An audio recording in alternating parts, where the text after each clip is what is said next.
কোরআন তেলাওয়াতের দুইটা ফজিলতের কথা বললাম। এক নাম্বার আল্লাহ হায়াত বাড়ায়া দেয়, দুই নাম্বার আল্লাহ তাআলা মুসিবত থেকে উদ্ধার করেন, তিন নাম্বার যেই ব্যক্তি কোরআন তেলাওয়াত করে আমার আল্লাহ তাআলা ওই ব্যক্তিকে দুনিয়ার জমিনের মধ্যে কঠিন রোগ বালা মুসিবত থেকে হেফাজত দান করে। জোরে সোরে কি বলা যাবে? সুবহানাল্লাহ। আস্তে বলছেন সুবহানাল্লাহ, আর জবান খুলে জোরে পড়েন সুবহানাল্লাহ। কঠিন বিপদ থেকে উদ্ধার করেন। ছোট্ট একটা ওয়াকিয়া কারগুজারি আমি আপনাদেরকে শোনায়া দেই। যখন আল্লাহ তাআলা কোরআন তেলাওয়াতের মাধ্যমে দুনিয়ার বান্দাদেরকে কঠিন রোগ বালা মুসিবত থেকে হেফাজত করে, এই কথাটা এলাকার প্রখ্যাত একজন কোরআনে হাফেজ, যার কণ্ঠ বড় সুন্দর, এই ঘটনা যখন আল্লাহ তাআলার একজন মকবুল বান্দার কাছে, ওলির কাছে শুনলেন, শোনার পরে বান্দা চিন্তা করলেন, রোম দেশের বড় একজন আল্লাহর ওলির কবরের সামনে যায়া উনি যদি ওনার পেটের ব্যথা, কঠিন ব্যথার কারণে উনি রোম দেশের আল্লাহ পাকের ওই বান্দাটার কবরের সামনে যায়া, মাকবারার সামনে যাইয়া, মাজারের সামনে যায়া কোরআন তেলাওয়াত করবে, ওই বান্দা বলেন আমার পেটের কঠিন ব্যথা হওয়ার কারণে আমি সকালবেলা চলে গেলাম রোমের বড় বাদশা, বড় আল্লাহর ওলি, বড় আবেদের মাজারের সামনে, যার নাম আসাদুল্লাহিল গালিব। আমি ওনার মাজারের সামনে দাঁড়ায়া দাঁড়ায়া আল্লাহ তাআলার কোরআন তেলাওয়াত করলাম। আহা সমাজের মানুষ আমার দিকে তাকানো, আমি যখন কোরআন তেলাওয়াত করি মানুষ আমার কণ্ঠের বড় পাগল, আমার সুরটার জন্য বড় পাগল। আমি কোরআন তেলাওয়াত কইরা এবার ওখান থেকে চলে আসব, এমন টাইমে হঠাৎ করে দেখলাম কোরআন তেলাওয়াত করার পরবর্তী সময়ে আমার পেটের ব্যথাটা ভালো হয়ে গেছে। আসতে বললেন না সুবহানাল্লাহ? মুহাব্বতে বলেন না সুবহানাল্লাহ? আমি কোরআন তেলাওয়াত করার সাথে সাথে বাড়ির দিকে আমি ফিরে আসতেছি, আমার পেটের ব্যথাটা নিবারণ হয়ে গেছে। এবার আমি আবার বাড়িতে আসার পর ওই দিন রাত্রবেলা আমার পেটের মধ্যে আবার একটু ব্যথা উজ্জীবিত হইল, আমার পেটের মধ্যে একটু ব্যথার উপদ্রব হইল। আমি আবার নিয়ত করলাম, আল্লাহ আমি আগামীকালকে আবার তোমার ওই বন্ধুর মাকবারার সামনে যাইয়া কোরআন তেলাওয়াত করব, আল্লাহ তুমি আমার পেটের ব্যথা নিবারণ করে দিও। ওই বান্দা বলে আমি দ্বিতীয় দিন আবার ওই আল্লাহর বান্দা আল্লাহর ওলিটার কবরের সামনে যাইয়া আল্লাহ তাআলার কোরআন তেলাওয়াত করতে লাগলাম। এবার আমি দেখলাম কোরআন তেলাওয়াত অবস্থায় আমার পেটের ব্যথা ভালো হয়ে গেছে। আমি দোয়া করলাম, আল্লাহর ওলির মাকবারার কাছ থেকে, মাজারের কাছ থেকে ফিরে আসলাম। আমি আবার যখন তৃতীয় দিন বাড়িতে গেলাম, রাত্রবেলা আমার পেটের মধ্যে বড় পীড়া, আমার আর সহ্য হইতেছে না।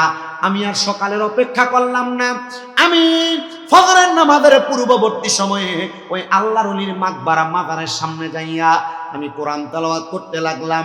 কিন্তু ওই দিন যখন কোরআন তেলাওয়াত করি আমি দেখলাম আমার পেটের ব্যথাটা আরো বেড়ে গেছে। আমি আরো কোরআন তেলাওয়াত করি, আমি দেখলাম আমার পেটের ব্যথাটা আরো বেড়ে গেছে। এমন ভাবে আমার পেটের ব্যথা যখন বেড়ে যায় আমি চিন্তা করলাম মনে হয় দিনের বেলা কোরআন তেলাওয়াত করার প্রয়োজন।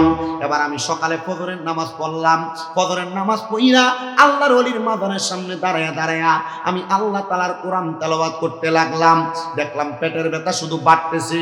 আমি বড় রাগান্বিত হয়ে গেলাম।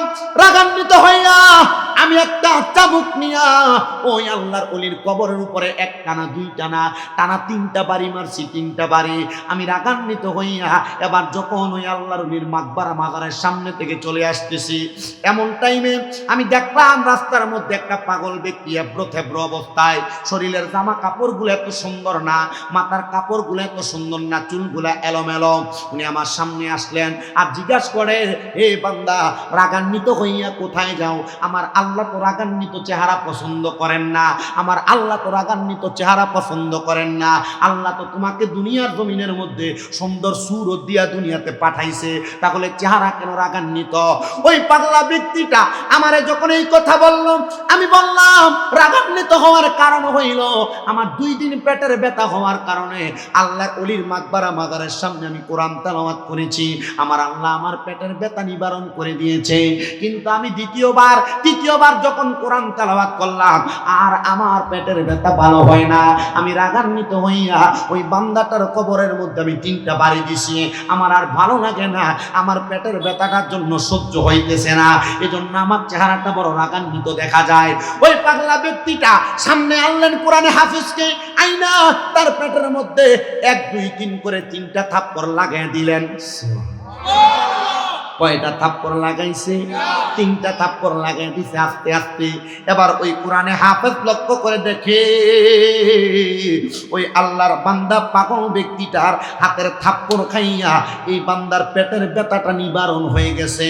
এবার ওই কোরআনে হাফেজ পাগল ব্যক্তিটার কদমের মধ্যে লুটে পড়ছে আর ডাক দিয়া কয়, কে গো আপনি? পাগল মানুষ দেখতে এত সুন্দর লাগে না? আল্লাহর নবী কয়, শোনো শোনো শোনো দুনিয়ার মানুষ। ইবনে মাজাহ শরীফ 303 নাম্বার পৃষ্ঠার মধ্যে নবী হাদিস বর্ণনা করতেছে। আনাস ইবনে মালিক রাদিয়াল্লাহু তাআলা আনহু ক্বালা সামি'তু রাসূলুল্লাহি সাল্লাল্লাহু আলাইহি ওয়াসাল্লাম ইয়াকুলু আলা উনাব্বিউকুম বিখিয়ারিকুম ক্বালু বালা ইয়া রাসূলুল্লাহ। আল্লাহর নবী বলতেছে, আমি নবী কি তোমাদেরকে ভালো ব্যক্তি সম্পর্কে, জান্নাতের বাদশা সম্পর্কে খবর দিব না? ক্বালু বালা ইয়া রাসূলুল্লাহ, হ্যাঁ আপনি আমাদেরকে জান্নাতের বাদশা সম্পর্কে খবর দেন। আমার নবী বলে, ক্বালা রাজুলুন দাঈফুন মুস্তাদআফুন যু তিমরাইনি লা ইউকবাহু লাহু লাউ আকসামা আলাল্লাহি লা আবাররা।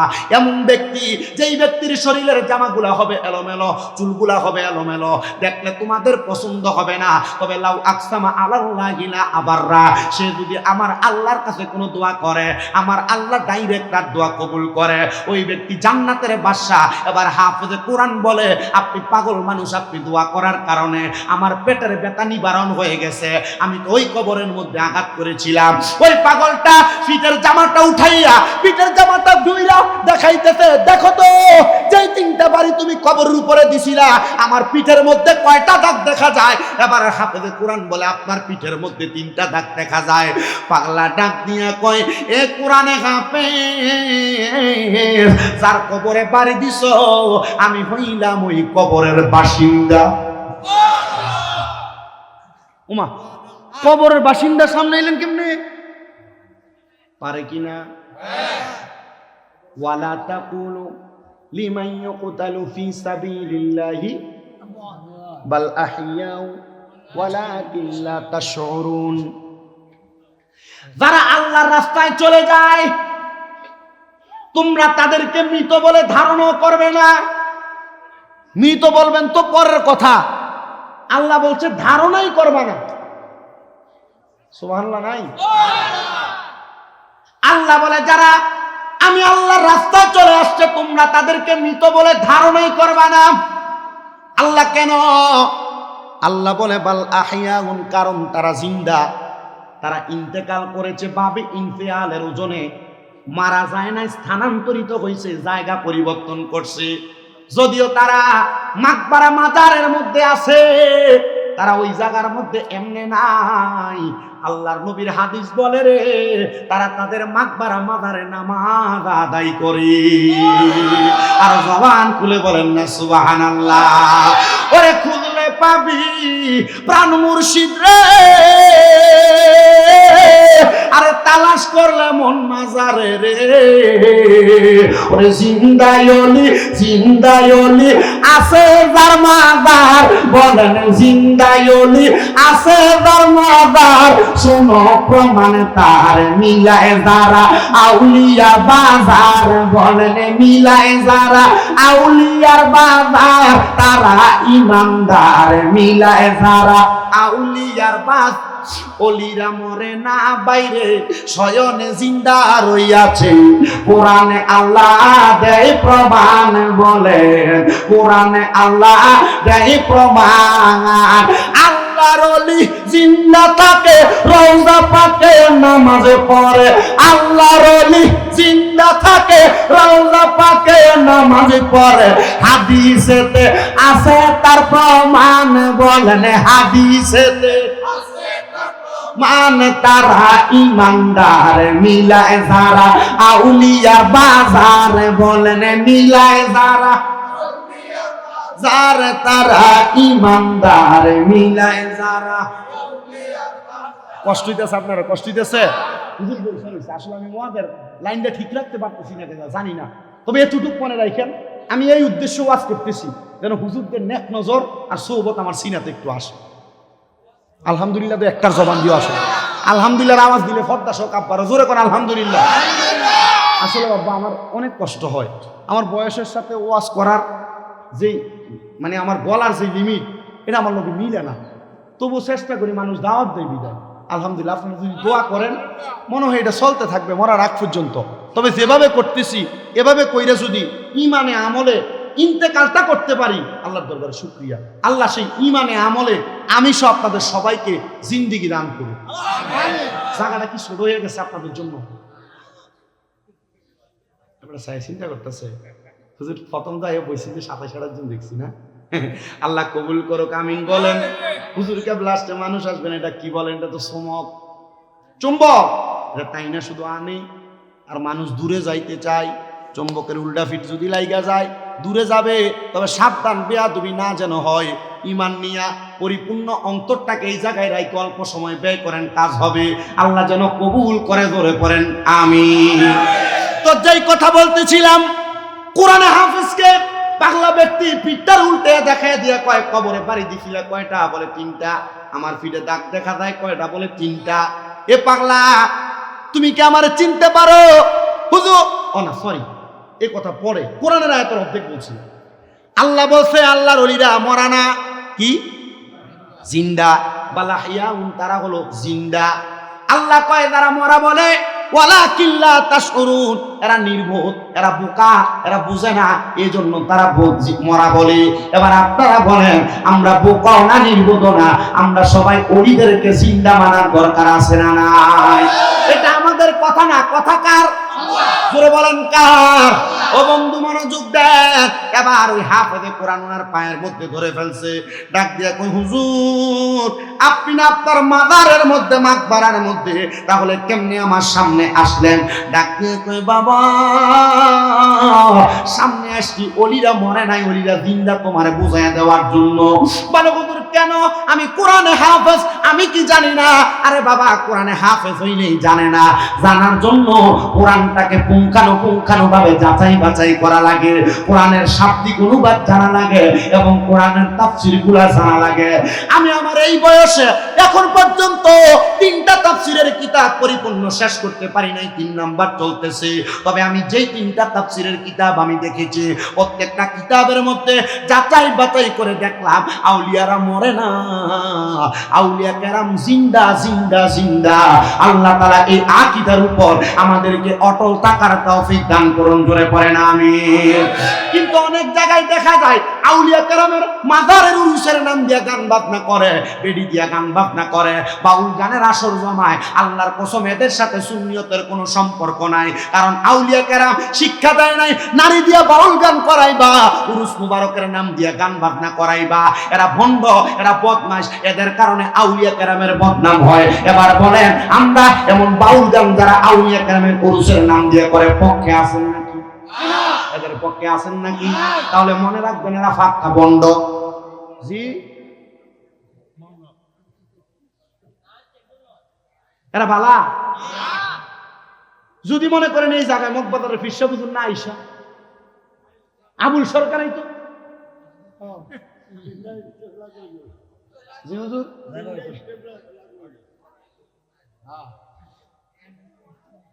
যদি বাউল শিল্পী সব দিয়ে নাচাই দিতে হয় না, আপনার থেকে আপনার নাতি পতি দেরি আছে, এটা স্বাধীন। আল্লাহ বোঝার তৌফিক দান করুক। তাহলে যারা মাজারে উরুসের নাম দিয়ে গান বাজনা করে, মহিলা শিল্পী দিয়া না যায় বাউল গান করে, এরা কি সুন্নিয়তের সদস্য না ভণ্ড? জোরে কোন এরা কি? আস্তে কইছে রে, জোরে কোন এরা কি?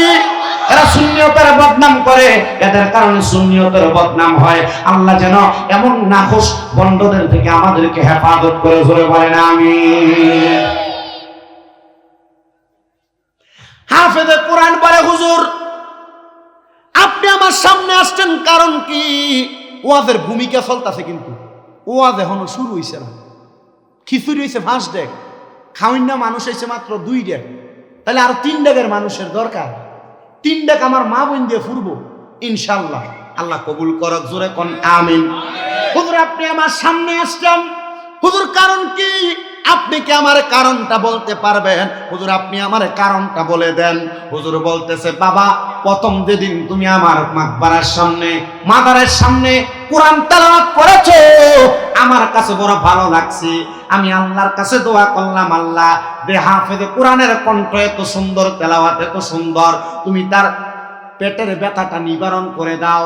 আল্লাহ আমার দোয়া কবুল করছে। প্রথম দিন পেটের ব্যথা ভালো হয়েছে। ও বাবা, দ্বিতীয় দিন তুমি যখন কোরআন তেলাওয়াত করছো, আমার কাছে তোমার তেলাওয়াতটা বড় ভালো লাগছে। আমি আল্লাহর কাছে দোয়া করলাম, ও আল্লাহ আপনি তার পেটের ব্যথাটা ভালো করে দেন। আল্লাহ দোয়া কবুল করছে।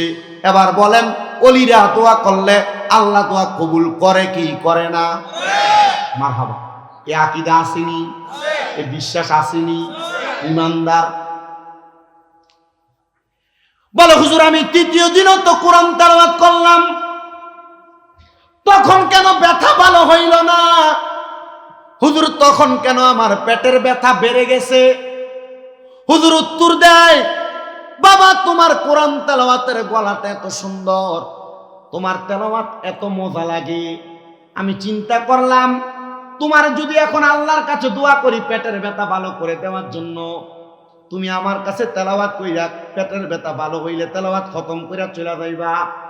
আমি আল্লাহর কইছি, আল্লাহ তুমি তার পেটের ব্যথাটা আর একটু বাড়াইয়া দাও, সে যেন আমার মাকবারা মাদারের সামনে একটু বেশি করে কোরআন তেলাওয়াত করে। আপনারা কিপটামি করে সুবহানাল্লাহ। আল্লাহর নবী বলছে, দুনিয়ার জমিনে কোন মানুষ যদি সুবহানাল্লাহ, আলহামদুলিল্লাহ, লা ইলাহা ইল্লাল্লাহ 99 বার 33 বার করে 3 বার কইরা লা ইলাহা ইল্লাল্লাহু ওয়াহদাহু লা শারীকা লাহু লাহুল মুলকু ওয়া লাহুল হামদু ইউহয়ী ওয়া ইউমীতু ওয়া হুয়া আলা কুল্লি শাইইন কাদির, এই দোয়াটা পরে আল্লাহ তাআলার ওই বান্দার যদি সমুদ্রের ফেনার পরিমাণ গুনাহ থাকে আল্লাহ তাআলা মাফ করে দেন। সুবহানাল্লাহ। আপনারা দি সুবহানাল্লাহ।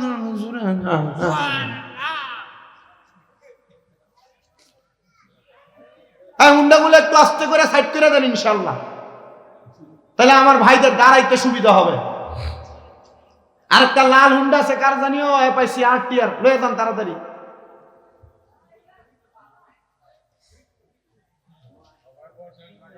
থাক থাক থাক থাক, তার তোমরা দাঁড়াই হনো, বই তো গেলে দেখ যাবো, কারণ এদের টাইট ফিটিং ফ্যান ফেরে আছে, এ বইয়ে ফসলা বই করতে পারে না, বইব কেমনে? হ্যাঁ আল্লাহ কবুল করেন, জোরে পড়েন আমিন। ওই আবার কিপটামি করে আমিন কর, আরো জোরে বলেন আমিন, মুহাব্বতের আওয়াজে পড়েন আমিন। আমার মুসলমান ইমানদারেরা, ওই আল্লাহর ওলি বলে আমি আল্লাহর কাছে দোয়া করলাম, আল্লাহ তুমি তার পেটের ব্যথা বাড়াইয়া দাও। আমার আল্লাহ পেটের ব্যথা বাড়াইয়া দিয়েছেন, আর বাড়াইয়া দেওয়ার কারণে আমার আল্লাহ তাআলা তুমি বান্দার পেটের ব্যথাটা যখন বাড়ছে, তুমি বান্দা কোরআন তেলাওয়াত একটু বেশি করে করছো, রাত্রেও করেছো, সকালেও করেছো, কিন্তু আমি বুঝতে পারি নাই রে, তুমি যে রাগান্বিত হয়ে আমার কবরের উপরে 2-3টা বাড়ি দিবা। এই জন্য যারে যা, এখন থেকে আর কোনোদিন আল্লাহর ওলিদের সঙ্গে বেয়াদবি কইরো না, কারণ মনে রাখবা আল্লাহর ওলিদের সঙ্গে বেয়াদবি করলে আমার আল্লাহ বড় নারাজ হয়ে যায়, আর আল্লাহ যদি নারাজ হয় আল্লাহ ফেরাউনের মতো জুতা দিয়া বাইরে মারবো, এরা দুনিয়াতে এমন শাস্তি পেয়ে মরবো, এরা দুনিয়া হারাইবো আখিরাতও হারাইবো। এবার বলেন আমরা সবাই দুনিয়া এবং আখিরাতে তারা কি চাই কি চাই না? দুনিয়া এবং আখিরাতে তারাক্কি পাওয়ার জন্য 4টা মাধ্যম বলছি, বলেন কয়টা? যারা পরে আইছে তারা শুনে নাই, আবারও বলছি। 1 নাম্বার হালাল খাওয়া, 2 নাম্বার আল্লাহর ইবাদত করা, 3 নাম্বার তাহাজ্জুদের ইবাদত করা, 4 নাম্বার আল্লাহর কোরআন তেলাওয়াত করা। আল্লাহর কোরআন তেলাওয়াত করলে নবীজি বলছে তার দুনিয়াতে 5টা নিয়ামত দেয়। কয়টা? 3 নাম্বার বলতে যে এই ঘটনার মধ্যে ঢুকছি। 1 নাম্বার হলো হায়াত বাড়ায়, 2 নাম্বার যদি মুসিবতে তাকে উদ্ধার করে, 3 নাম্বার কঠিন রোগ থাকলে কোরআন তেলাওয়াতের কারণে শেফা দান করে। আর আমরা এলাকার বুদার কান্দি সব বাঞ্ছারামপুরের বেড়ারা যদি কঠিন বিপদ আপদ থাকে, রোগ বালা মুসিবত থাকে, দোকানে যাইয়া স্টার সিগারেটটা ধরাইয়া একটা টান মেরে দেয়। এ জোরে কইতেছে না তো, কারণ এ ঠিক কইতেছে না, উপরের দিকে স্যাপ মারলে নিজের কাছে করবো। এটা কথা বলেন, কথা কি সত্য না মিথ্যা? আল্লাহ তাআলা এগুলা থেকে আমাদেরকে হেফাজত করেন, জোরে পড়েন আমিন। কোরআন কোরআন তেলাওয়াত করলে নিয়ামত দুনিয়ায় কয়টা? আরো জোরে কয় না কয়টা? আল্লাহর নবী ডাক দিয়া কয় 3 নাম্বার কঠিন রোগ বিমার থেকে শেফা দান করে।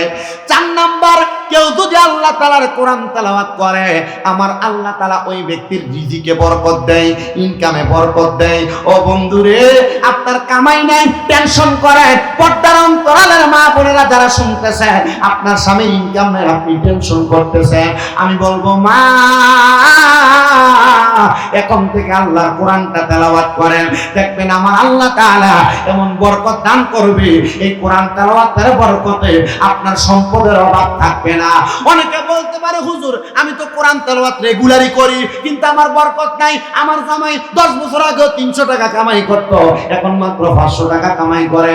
আল্লাহর কসম, আল্লাহর কোরআন তেলাওয়াত কইরা যারা সম্পদের বরকত বাড়ায় তারা 3000 টাকায় যে শান্তি পাইতো তারা 300 টাকায় সেই শান্তি খুঁজে পায়। জবান খুলে জোরে জোরে পড়েন সুবহানাল্লাহ।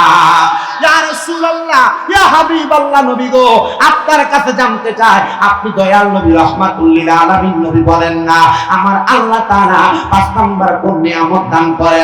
নবী আমার বলে 5 নাম্বার একজন কোরআন তেলাওয়াতকারী বান্দাকে আমার আল্লাহ তাআলা ঈমানি মরণ দান করে। ঈমানি মরণ, ওগো নবীজি আমরা সবাই ওই ঈমানি মরণ পাইতে চাই।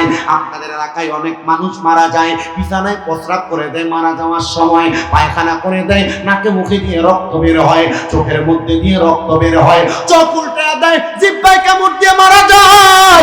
এটা ঈমানি মরণ না রে বাবা, এটা বড় ঈমানি মরণ না, এটা বড় কষ্ট পাওয়ার মরণ। কারণ আজরাইলের ভয়ঙ্কর চেহারা দেখা মারা যায়। ইয়া রাসূলুল্লাহ, নবী গো ঈমানি মরণ কোনটা আপনার কাছে জানতে চাই। আমার নবী বলে ঈমানদারের রূহ যখন কবজ করা হবে ঈমানদার বান্দা টের পাবে না, কারণ ঈমানদারের বুকের মধ্যে যখন হাত দিবে আজরাইল, হাত দেওয়ার পরে বুকের মধ্যে থেকে আওয়াজ আসবে রে আজরাইল, এই বুক দিয়ে রূহ কবজ করতে পারবা না, কারণ এই বুকের মধ্যে বান্দার আল্লাহ নবীর মুহাব্বত আছে। 2 নাম্বার ইমানদার বান্দার চেহারার মধ্যে বিওয়াজিকার নূর, চেহারার মধ্যে যখন আঘাত করবে নূরওয়ালা চেহারায় ইমানদার বান্দার চেহারা থেকে আওয়াজ আসবে এ আজরাইল এই চেহারা দিয়ে রূহ তো বাহির করতে পারবা না। আল্লাহ কেন? আল্লাহ কেন? তোমার বান্দা কয় চেহারা দিয়া নাকি রূহ বাহির করা যাবে না? বলবে বান্দা 5 ওয়াক্ত নামাজের সিজদা দিয়া এই কপালটা কপাল মাটির সঙ্গে লাগাইয়া আল্লাহকে সুবহানা রাব্বিয়াল আলা বলে সাক্ষী দিছে, এই জন্য বান্দার কপাল দিয়ে রূহ বাহির করা সম্ভব না। মনোযোগ দেন, মনোযোগ।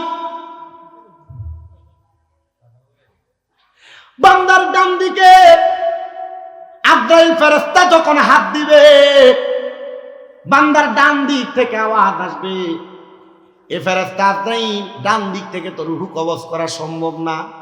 হ্যাঁ আমি তো আজরাইল, যিনি আজরাইল এই আজরাইলের কাজ কি করা? জোরে কোন? আজরাইল বুকে হাত দিল নিতে পারলো না রুহু, মুখে হাত দিল নিতে পারলো না রুহু, ডান দিকে হাত দে, ডান দিক থেকে আওয়াজ আসবে আজরাইল আমি হইলাম এই মুমিন বান্দার সাদকা, এই মুমিন বান্দার রুহু তুমি কবজ করতে পারবা না। এ বন্ধু, হে নবীর উম্মতের দল, একটু মনোযোগ সহকারে শুনলে বুঝতে পারবেন। ইমানদার বান্দা মুমিন বান্দার বাম দিকে যখন আজরাইল ফেরেশতা থাবা মারবে রূহ নেওয়ার জন্য, ইমানদার বান্দার বাম দিক থেকে আওয়াজ আসবে রে ফেরেশতা আমার বাম দিক থেকে তুমি রূহ কবজ করতে পারবা না, কারণ আমি বাম দিকে একটা ফেরেশতা দাঁড়ানো আছি। ওই ফেরেশতা সব সময় এই মুমিন বান্দা মা বাবার খেদমত করার কারণে আমি ফেরেশতা তার আমলনামাগুলো লিখছি, আমি তোমাকে এখান দিয়ে তার রূহ কবজ করতে দিব না। এবার আজরাইল ফেরেশতা আমার আল্লাহ তাআলার কাছে যায় ফরিয়াদ জানাইবে, হে আল্লাহ বান্দার রূহ কবজ করার জন্য বুক মুখ ডান বাম সব জায়গায় তালাশ করলাম, রূহ কবজ করা যায় না। আল্লাহ কেমনে রূহ কবজ করবো? আল্লাহ জবাব দিবে তোমরা কি জানো না আমার হাবিবে কিবরিয়া বলেছে যারা মুমিন তারা ইন্তেকাল করার আগে বিকাউলি লা ইলাহা ইল্লাল্লাহ ফাদাখালাল জান্নাহ, যদি জবান দিয়া লা ইলাহা ইল্লাল্লাহ মুহাম্মাদুর রাসূলুল্লাহ পরে তারা জান্নাতে যাবে। আর যারা মুমিন আর রাসূল বলেছে তারা মরণের আগে কাবলাল মাউতি বিকালিমাতিল লা ইলাহা ইল্লাল্লাহু মুহাম্মাদুর রাসূলুল্লাহ কালিমা পড়বে। হে ফেরেশতা এই বান্দা ইন্তেকাল করবে, বান্দা তো মুমিন, বান্দা তো কালিমা পড়ে না, একটু পরে কালিমা পড়বে, অপেক্ষা করো। এবার ফেরেশতা বান্দার সামনে দাঁড়ায় থাকবে। বান্দা যখন কালিমা পড়বে, বান্দার জবান দিয়ে যে বাতাস বের হবে, ওই বাতাসের সাথে সাথে মুমিনের রূহটা কবজ করে নিয়ে আসবে। বান্দা টের পাবে না। বান্দা কবরে যাওয়ার পর আবার যখন রূহটা ফেরত দেওয়া হবে, বান্দা দেখবে বান্দা জান্নাতের মধ্যে আছে। এবার আপনারা বলেন, আমরা সবাই এমন জান্নাত পাইতে চাই কি চাই না? জোরে বলেন, চাই কি চাই না? কিন্তু যারা নাফরমান, তাদের রূহটা এমন ভাবে টেনে টেনে ছিঁড়বে। রাবার চিনেননি? রাবার, এটা কি টানলে ছিঁড়ে না বলে বড়? মুমিন বান্দার রূহ অটোমেটিক আজরাইলের হাতে আসবে।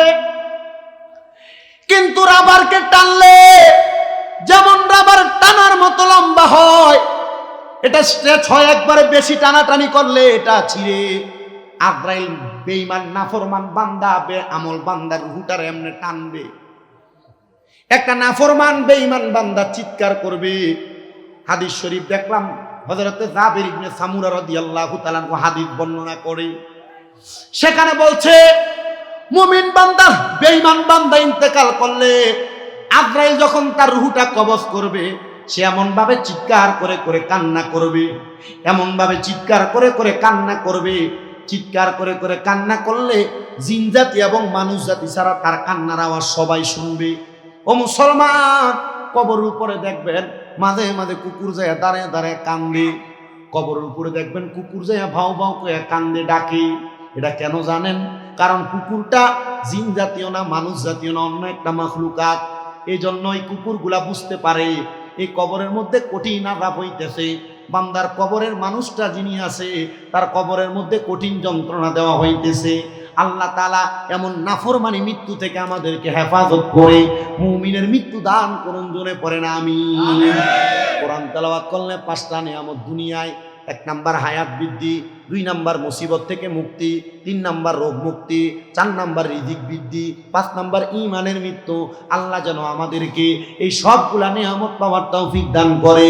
আসেন ওই নিয়ামত পাওয়ার জন্য আমরা মুহাব্বতে একটু আল্লাহ তাআলার কোরআনের তেলাওয়াত করি। ফি শানি হাবিবিহি ওয়া মাহবুবিহি ওয়া মাশুকিহি মুখবিরান ওয়া আমিরা ইন্নাল্লাহা ওয়া মালাইকাতাহু ইউসাল্লুনা আলান নাবিয়্যি ইয়া আইয়ুহাল্লাযীনা আমানু সাল্লু আলাইহি ওয়া সাল্লিমু তাসলিমা। আল্লাহুম্মা সাল্লি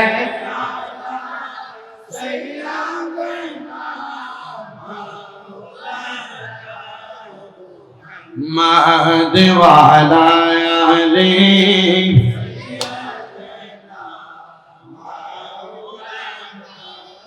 আর জবান খুলে মুহাব্বতের আওয়াজে পড়েন আল্লাহুম্মা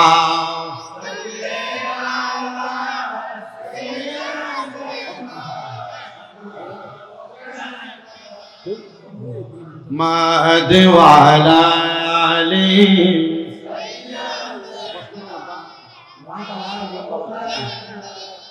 ওরে লাশটি যখন গরম জলে গোসলেরই পরে বিছানাটা সাজাই দিও খুশবু আতরে। বলেন বিছানাটা সাজাই দিও খুশবু আতরে।